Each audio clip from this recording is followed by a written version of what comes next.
Peace and blessings, everyone, and welcome back to another SIS-STORY interview. Today is especially meaningful because for Women's Month, I had the honor of being one of the women who shared my story on this platform.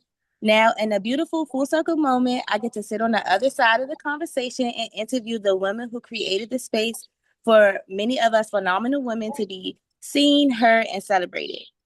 Ebony has dedicated herself to amplifying the voices of women, encouraging us to embrace our journeys, our healing, and our growth. But today we're turning the spotlight towards her. I'm truly honored to be here, aligned with her mission and vision, and grateful for the opportunity to learn more about the woman behind SIS-STORY. So, Ebony, thank you for trusting me with this conversation. Let's start by introducing you to those who may not know you. Tell us a little bit more about yourself and the woman behind SIS-STORY. Thank you so much for that introduction, Imani. It's so nice to be doing this with you. Thank you so much for doing this. I truly, genuinely appreciate you and everything that you do.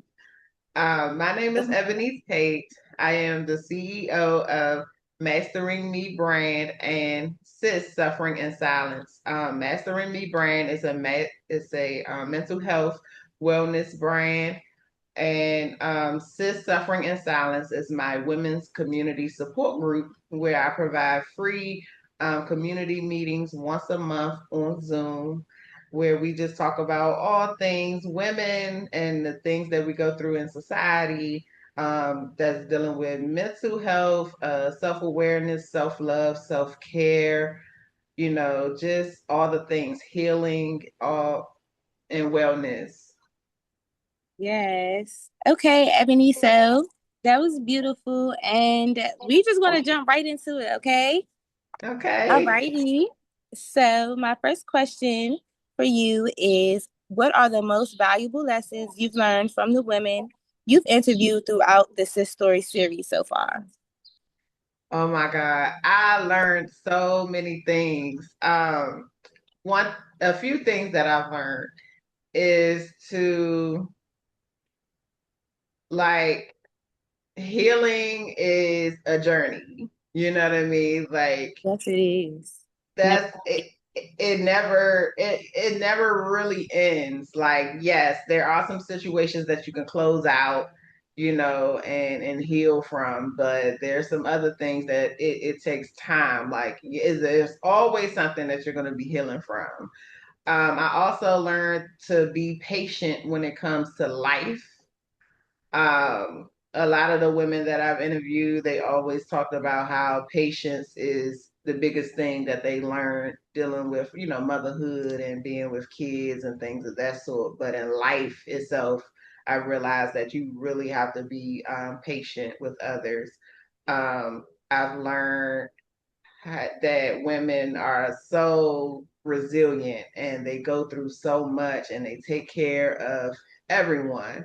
But it's also important to always put yourself first and to always choose you. I learned that from so many of the women that I've interviewed, and they told me to do these things. And I always respected and loved their opinion on things. And they're doing big things. They're making sistery in real time. And I just always love that and appreciate that with them. And what else did I learn? I always learned to like you'll never be fully prepared for what life has for you, but God got you at the end of the day. Like God is gonna, lead you in the best way possible. You gotta let him lead, and sometimes you just gotta let your pride aside and let God handle what he's supposed to handle. Like let God handle your business for you and just have faith, and take the leap of faith. No risk has no reward. So you have to take risk in life because if you don't, you're going to be looking back and thinking like, oh man, like I should have did this. I should have accomplished that. Like would it hurt if I did this? Like you would be questioning yourself. So it's always best to just go for it and live out your dreams. Yes, I love that. Like Nike, just do it. Every shot that you don't take is an opportunity missed. Absolutely. It's absolutely because I used to be that girl that played it safe. I always played it safe. I always wanted to have plan A, B, C, or D. And it's like, no, sometimes you gotta go with your dreams and aspirations. You have to believe in yourself. You Yeah. know, like if We nobody else just don't believe in you, you gotta believe in you. You know, and once you believe in yourself and you do the works like you told me behind cameras, um, faith without works is dead. You know what I mean? So you have to put in the work for what you want, and you got to show God how bad you want it. And once you do that, God will show you the doors that are open up for you, the new people that are coming to your life, the greater energies that come towards you and keep you motivated and keep you going. exactly. I second that so much. I second that because I'm living it and I'm seeing it. Just like you said, like behind closed doors. Like once you just come into alignment with that, like with the things that God has for you, that you'll just be able to see like things get better. The company around you, your environment, the the people, places, and things. I'll just say, just take a trajectory for the better. Absolutely. Okay, and so what inspired you to create the series, and why is important? Why is it important for women to share their stories? It's important for women to share the stories because it's important, it's vital. You know what I mean? Like, we're not celebrities or anything like that, but we Right. still go through things and we still persevere and we still have our own challenges that we face and we face them dead on. And I felt like it was important to share that. What inspires this stories is my women's community. I just, met a lot of women through that community who has their own businesses. They do public speaking, they do things for the community, and it's so inspiring. And these are women that I see like on a day to day, and they keep me motivated. They keep me inspired, and they're very consistent with posting their content and going to different speaking engagements and spreading love to the community. And that really put the battery in my back to continue to keep going what I'm doing, because consistency is one of those things that is it's something that's new to me. And for me to keep this up, I am proud of myself for how far that I've come. Like, it helped me grow in so many ways, and I'm doing what I love to do. I felt like I always wanted to help people, but now I have the opportunity to do it in such a creative way and innovative way. And I think that's, one of the best traits of an Aquarius. I'm an Aquarius, and we're very innovative. We're visionaries, and we have to have our visions come to life. We have to feed that vision that we have, because if we don't, that light that's inside of us will seem dim, you Right. know? So that's what inspired the story. I think that's so beautiful, sis. And like the opportunity to just share your story, you never know like who may need to hear something or who hears something that may help them make a better decision in their life or just help them change their life or uplift them in any way, shape, or form or motivate them, inspire them in any way. So thank you, sis. No problem, sis. You're welcome. Okay. So what role has creativity played in your healing and personal growth? Oh, that's a really good question. Mhm. So by me creating, so I'm creative like on an idea standpoint. Like if I come Mhm. up with an idea and all the ideas like surrounds it, it really comes from like a good place, from like based on my personality traits, because I love helping people. I love being there for people. I love showing Mhm. up for people, and I love building community. So um those community ideas and everything, it helps me with my healing and my personal growth. Like when I was younger, I suffered in silence, and that's how sis suffering in silence was created. It was based off of a conversation that I had with my best friend, And she told me that, I was suffering in silence a lot. Like I kept a lot of things hidden. I kept a lot of things to myself and I didn't speak out, and I had this, so I'm still working on, my people pleasing and things of that sort. So um that has healed me. This group has healed me in so many ways. Like I'm still learning about myself. I'm still learning how I can heal and do better and be there for women and genuinely show up for myself and for, women and for my community every single day. Like how I can be intentional when it comes to showing up for others. So that has really helped me through my healing journey. So my creativity comes from my mindset, the ideas that I have, the fact that I want to help people. Anything that I do, trust, it really comes from a personal place. It has a personal, genuine, soft spot in my heart for me to do. So whatever drives me to that, I just go with it, honestly. Yes, and like that's such a blessing to be healed through like helping and healing others. That's very powerful, and it says a lot about your heart space. Thank you. You're Thank you. welcome, and just continue to protect that, sis. Period. Thank you so much. Yes. Okay. How important do you believe building community and safe spaces is for society? It's very important. Overly Like important.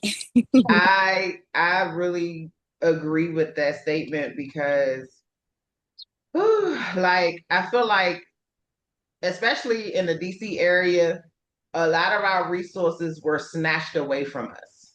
Hmm.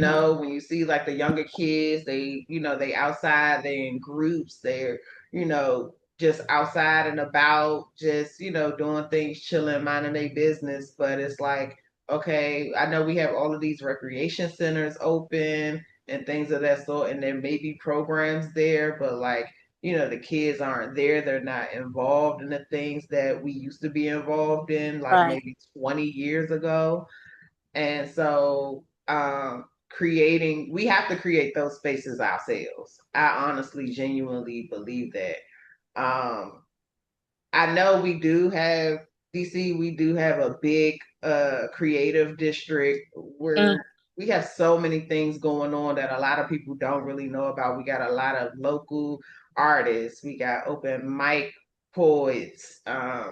We have so many things, so many programs, so many resources, but like at the same time, I feel like if the people of our community created those safe spaces and we're just everyday people, we're going through things day by day, we're getting through things by the grace of God. Like if we build those communities, I think there would be less crime, there would be, less things going on that's heinous or tragic or, whatever the case is. And that community, we're better off united than separated.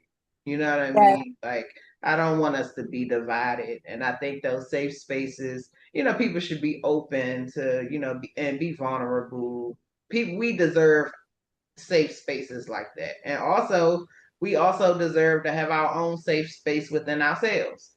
You know what I mean? To speak out on how we feel and all those things. So, um, yeah, that's pretty much. I feel like community is very important and safe spaces is very important. And I think we all need to create our own safe spaces for other people to join and stay out of trouble. Yeah, it's super vital, sis. Definitely getting ahead and just being the change that we want to see in our community. So it's super important that we stick together and keep just doing our thing. Yes, absolutely. And if your sis story was a book, what would your current chapter be called and why? I like that, sis. That's a good one. Yes. It will be called Embrace Your Essence. Ooh, sis, yeah, I love that. That's divine. That's aligned, sis. Yes, and Mhm. I say that because I am embracing the newest version of myself. And it has not been the easiest. Because, a lot of times we get to that point where like we're used to the familiar, we're used to the routine. And when you're breaking into something new, is new to you. So it's like it's an adjustment period that comes with that. So you have to trust in that adjustment period and embrace who you are. No matter who likes it or not like it, or it don't go with their frequency where you are at in life right now, it's sacred. And you have to protect it at all costs. So embrace all of you, being you unapologetically. You know what I mean? That's important. Embracing the essence of you, who you are to your core. Um, that's very important to me because when I was younger, I was the opposite.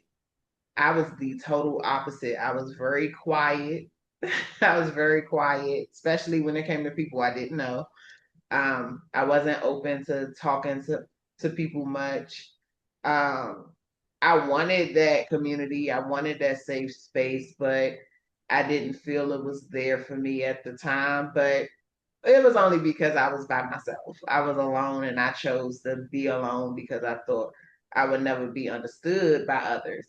So I just kept myself hidden, and I had, low self-esteem issues as well in my past. So, you know, uh, I was a totally different person than I am now. And now, I'm more outspoken, I'm more bold.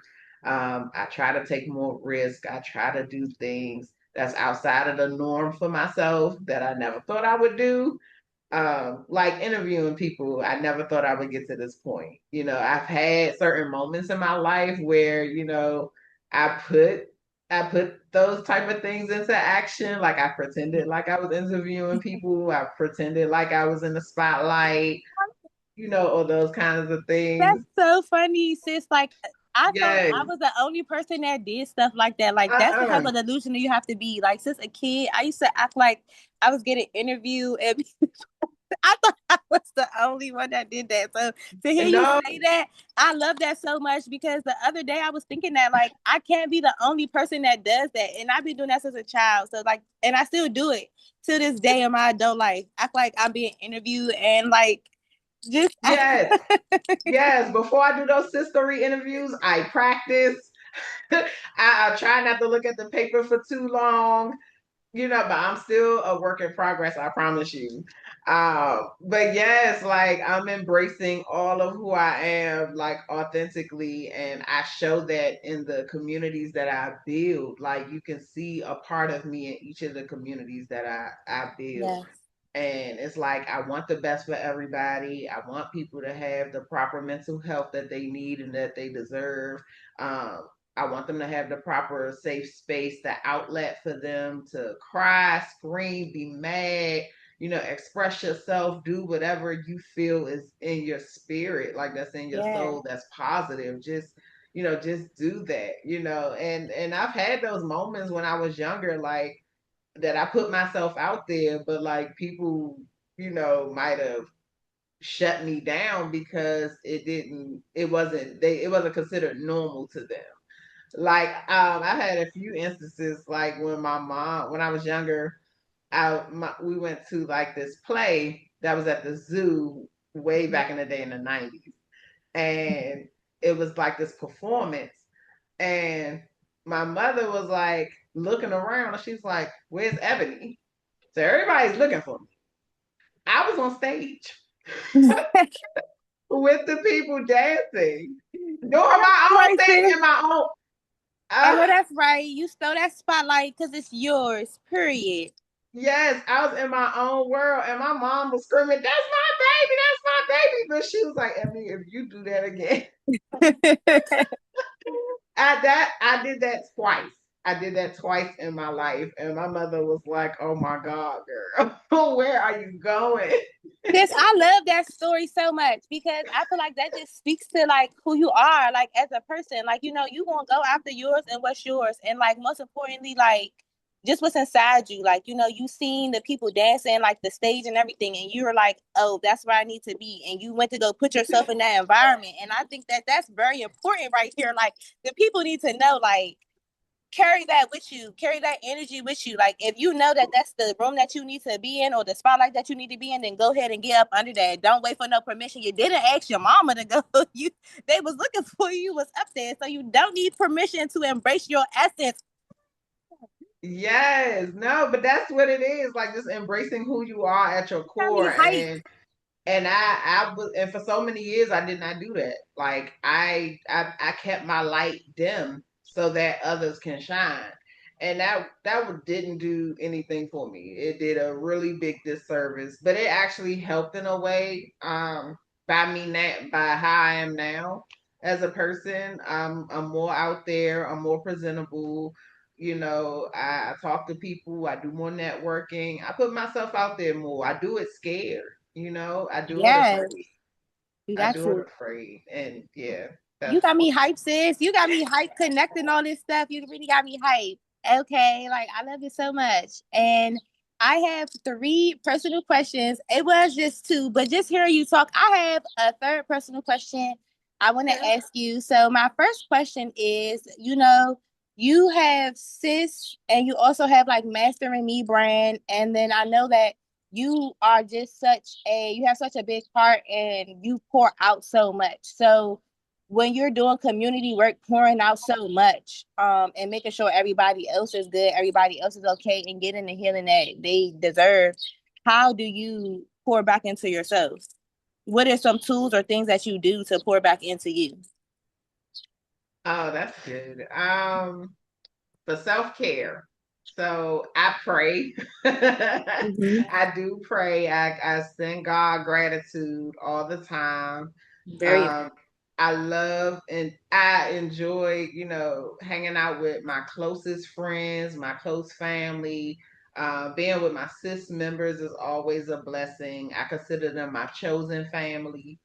Um, what Beautiful. else do I do? I love to like do meditation sometimes. Mm-hmm. I love journaling. I've been journaling since I was a kid. I have my journals from like I think maybe like elementary school up till now. I have all of my journals saved, all of them. And I always look back in Yeah. those journals, you know, to see about my journey and how it was and the memories that I have just writing, you know, those pages. I'm like, wow, I really went through a lot of things, but I conquered them and everything. What else I like to do? I'm very social. I'm very outgoing. Mm-hmm. Um, I love to go on to different local places if it's an art show or sound bath meditation or I will even try yoga or do picnics. Um, Yes. I love to do all the things. I love rooftops. I love being Oh by the yes, yes. I be water. seeing you out and about on Instagram.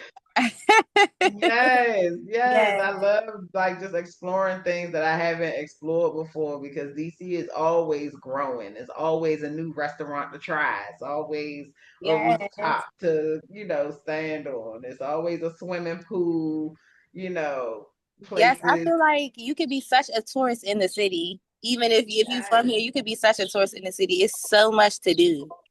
Yes, it's so many things to do and good vibes with good people. Love going to Mhm. festivals. Yeah, I'm very outgoing. What else? I love anything dealing with wellness as well, like chakras and I like tarot. I love all of that stuff. Like my spirituality is all over the place, but you know, I just love it. I love the freedom to learn about all different kinds of spirituality, you know, practices. That's really dope and cool. Like I feel like it's all aligned with God at the end of the day, to me, Yeah, in that my part. opinion. That Um, part. so yeah, like I love doing those things. Okay, sis, that's beautiful. My next question is, what's one belief about womanhood, healing, or success that you've had to unlearn in order to become the woman you are today? What I learned about womanhood That's that I had to unlearn. Um, well, I was taught. I felt like society has taught us as women to always, be nurturing no matter what happens in life, or to carry on other people's burdens no matter what's going on in your life. And I had to unlearn that. I had to take people's, stop carrying other people's burdens, stop carrying other people's feelings, stop carrying, other people's stuff, because that's not your stuff. You know what I right. mean? And that stunts your growth. That keeps you stagnant in where you are in your healing journey. And so I've learned to, really put myself first. Make sure everything is okay with me before I try to go and help the next person. I got to make sure my mind is right. I have to make sure that I'm content with whatever it is that I have going on. I have to make sure that my business affairs are taken care of before I can assist other people. And that comes with practice. I take that, one day at a time. And I'm learning to take people in doses as well, take different situations in doses, because I can't take all of one person's burdens Yeah. or their livelihoods or the issues that they have, because I have my own that I have to sort out and understand and get through. Um, One thing about healing that I had to unlearn is you that that you could be completely healed. I don't believe that you can be completely healed. There's always something in life that we have to glow and grow from. And Yes. so I truly believe that healing is always a journey. We're not going to be perfect in this, and that's okay. It's okay. Don't be hard on yourself. Just know that everything is going to be okay. At the end of the day, but feel all the feels. Just don't dwell in it. Yeah. And healing is hard, but it's necessary. It is so necessary. Like, and it takes time. Like, in one minute you may think that you may have healed from something, and it may just come back up years later, and you like, wait a minute, this feels familiar. Like, where did this come from? Like, why do I feel the way that I feel? Like, healing is a journey. It can travel with you. Like, God put those tests in your life to see how far you've grown, and you have to choose different. um and you said motherhood, healing, and what was the last one? Or success. Oh, success. I'm learning. I had to unlearn. Like, I kept having this belief that I could be successful overnight. It does not work like that. Yeah. And the people that are successful overnight, shout out to y'all, but you got to keep it going. You got to be consistent. If you're not consistent with that type of success, it could die down, and you know what I mean? It could die down to the point where you're back at square one, and you don't really want to be in that space if you've had been successful that fast. You know what I mean? So it takes time to be successful, and it takes hard work. Like, no matter Yeah. if you want to own a business or own your brand, or or work the 9 to 5, work is always involved in all of those things until you Yeah. reach your plateau of what success look like for you. That's the only time, like, you could rest or take a break, or retire early, or all of those things. So Right. those are the things that I had to unlearn. Like, I had to, like, with success, like, like, I would love to go viral, but there's some cons to going viral. You know what I mean? Like, everybody's opinion matters when you know what I mean, when Yeah. you go viral. Like, people gonna have the bad comments to say. Some people gonna have negative things to say about you, or they feel like they've known you all their life and feel like they have a say in what's going on with your life. You know what I mean? So there are choices. There are pros and cons with every choice that you make. Yes. And last question. Yeah. Okay. So many of us are searching for healing, but don't always know where to begin. What's one thing you've learned about healing that completely changed the way you view growth and transformation? One thing I learned about healing. Yes, that Um, changed the way you view growth and transformation. Aside from that, like healing is never ending, like, but because I know you touched on that a lot, like, healing and growth. But aside from that, because I don't want it to seem like a repetitive question, but if there's anything else you can offer and add to that, what would it be? okay. Uh, oh, I think healing is something that you cannot avoid. You can't avoid it. Like it's gonna come to you whether you like it or not. Mm-hmm. Like healing is one of those things. Like Especially if you want to be better and grow and do better, it's not going to be something that you could just move around. You're going to have to go through it in order to get to it. I second that. yeah, yeah, and that's the thing that I pray that people understand. Like because a lot of people try to avoid that healing thing because of how much it hurts. And I'm like, in any process and anything that you do in life, you got to go through every step. Like you can't really skip a step. There's no cut cards. There's nothing. No, in life in general, anything that you want to do, it requires steps. So it's best to go through it to get through it. To be quite honest, and that's true growth and that's Uh, true transformation. And no matter how scary it gets, no matter how hard it gets, like, and I get it, like, do it when you're ready, but at the same time, it's like, it's best to knock it out. It's best to knock it out right then and there than to